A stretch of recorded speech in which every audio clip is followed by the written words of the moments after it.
everybody, welcome to today's issue of Cooking at Camp. Today we are making banana bread, and the primary reason for that is it's an easy recipe to make and you can do it pretty much anywhere. And I wanted to use up these bananas that normally might be thrown away.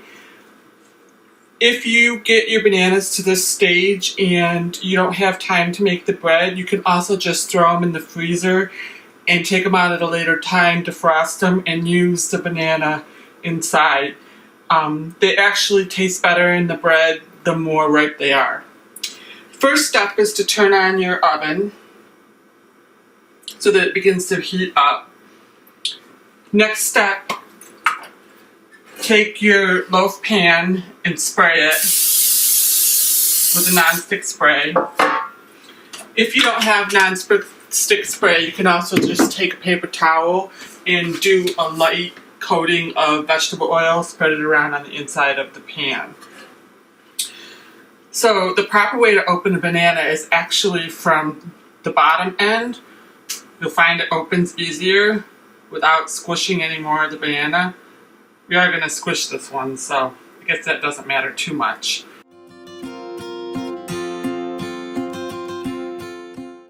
Next, we're going to take a fork and mash the bananas up.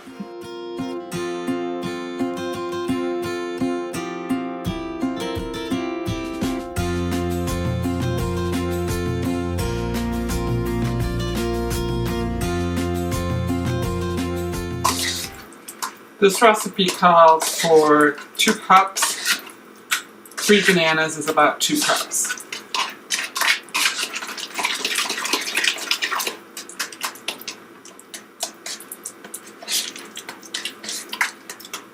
We're going to set that there till we need it again. Our next step is to take a bowl and we're going to measure in 2 cups of flour.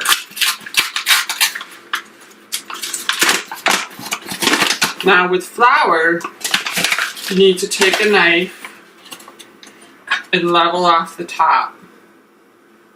And that's how you make an even 2 cups.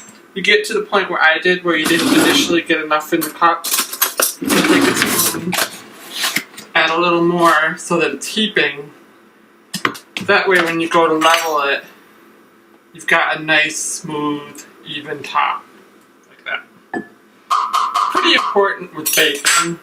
Some recipes aren't, it's not as important, but with baking, you really want to make sure you have accurate amounts. You don't pack flour. Flour is just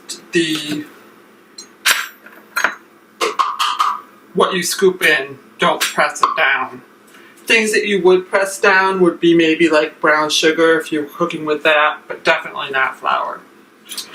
Next, we're going to add a teaspoon of baking soda.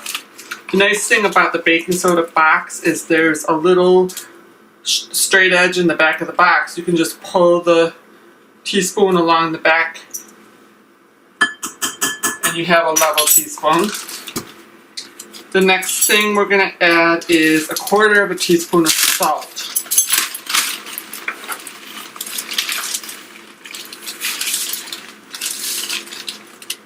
I'm going to use my knife, level the top, put my salt in. So, measured in my dry ingredients, I'm going to mix those together.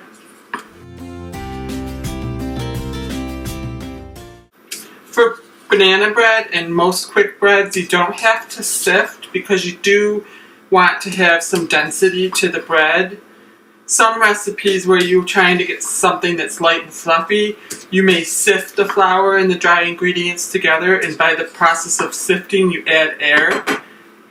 But like I said, quick breads, which banana bread is, part of the appeal of it is the density of the bread. Okay. Now we're going to move on to our other ingredients. We have 3/4 cup of sugar, 1/2 cup of butter, softened. Now, it gives you a handy measuring chart on the side of the butter stick. 1 stick is half a cup.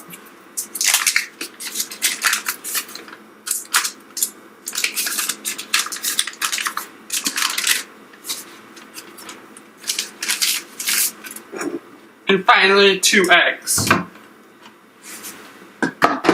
We're supposed to whip these together. And if a recipe calls for the eggs to be beaten, you want to do that before you add them to the main bowl. That way you're incorporating air into the eggs, and that will help with rising.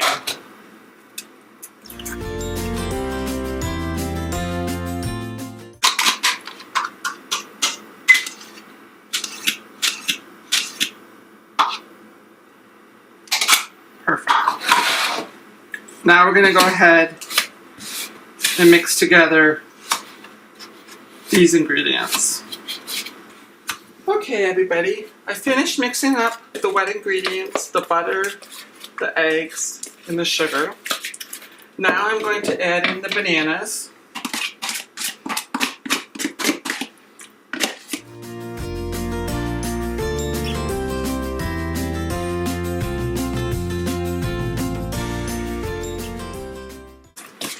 Now it's important that you add the dry ingredients into the wet and not the other way around. That way you can add it slowly and mix it in completely without getting a big glob.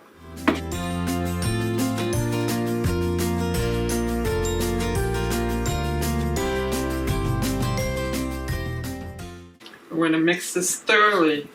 But with quick breads, whether you're making quick bread or you're making muffins, you want to mix it until it's thoroughly mixed but not over mixed. If you get it to the point where you've kneaded it, then your muffins won't rise properly or your quick bread won't rise properly.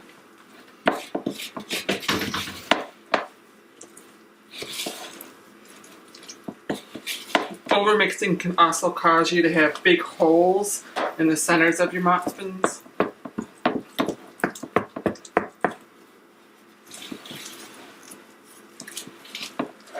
I'm almost there. Make sure I get all my flour mixed in. I'll show you guys what this looks like. See? There's my dough, my quick bread dough. So I'm going to take my pan that I had sprayed earlier, and I'm going to pour the dough into the pan.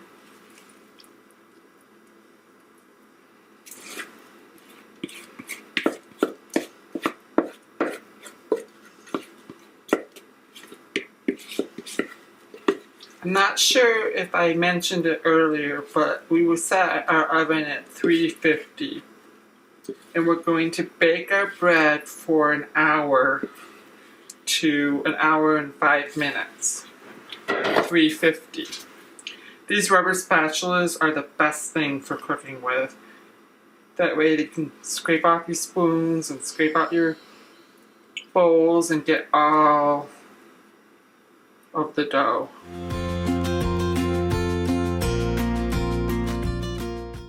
Waste not, want not. That's what my grandma always used to say. Okay. We can just kind of smooth out our top a little bit so it bakes evenly.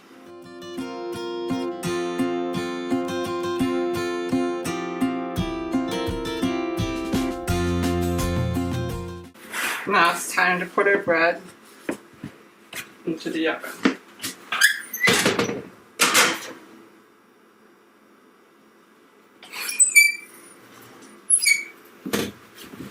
And go ahead and set our timer for an hour.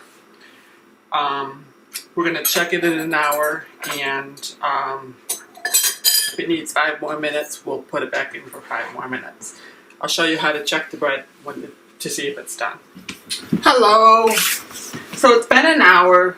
I don't have any toothpicks up here at camp, so I'm going to use a skewer. Insert it in the center and remove it, and if it comes out clean, it means it's done. So there we go. There's our banana bread. You want to leave it in the pan to cool down for about 10 minutes, and after that you run a knife along the edge and loosen it and take it out. If you leave it in longer than 10 minutes, it'll actually start to solidify against the pan and it'll be even harder to get out. So enjoy your banana bread.